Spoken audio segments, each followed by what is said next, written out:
Well, joining us again for the entire hour, Tim Anderson, Managing Director of TJM Investments, and Gary Kaltbaum, President of Kaltbaum Capital Management, also a Fox News contributor, joining us by telephone.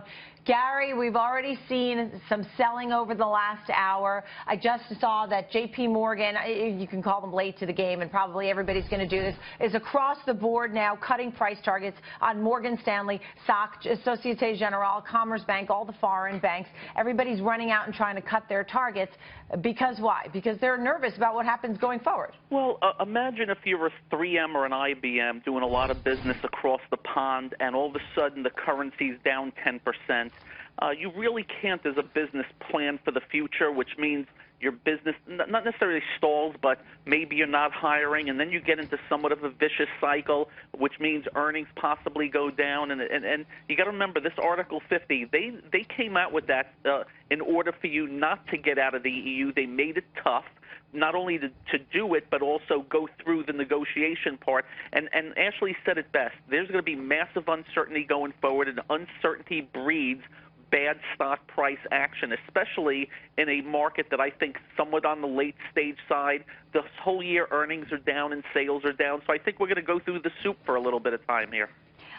Tim, I'll bring you in here. You know, the banks are really, they passed the stress test, right? That should be the good news. But now they're dealing with this no interest environment, and now this huge sell-off in their shares Friday and again today because they're looking at what's happening overseas. Your thoughts?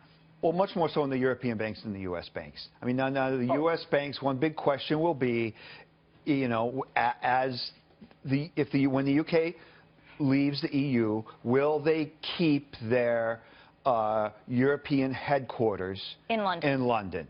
And I would bet very strongly that they will. I just think the fact that they would go somewhere else is probably unreasonable. Unreasonable. All right. Gary, I wanted to ask you about asset allocation. So now people are nervous. They look at their 401ks. We have markets at the lowest level, stocks at the lowest level since March after the selling that we saw. People may be nervous. What do they do with their money? What do you advise them going forward now? Well, think about this. Even without this, the Russell 2000 is where it was in late 2013, Dow and S&P where it was late 2014. There has not been a lot of gains, even with all the easy money.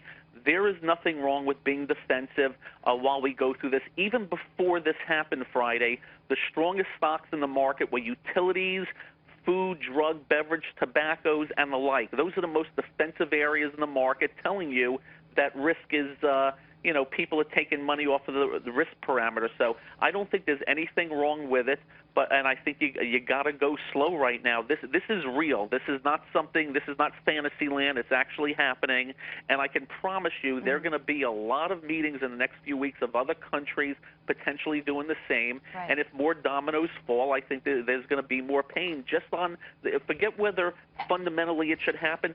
Psychological warfare goes on in the markets every single day, and I think that's going to head toward the negative side for right now. All right, Gary Kaltbaum, President of Kaltbaum Capital Management, thank you so much.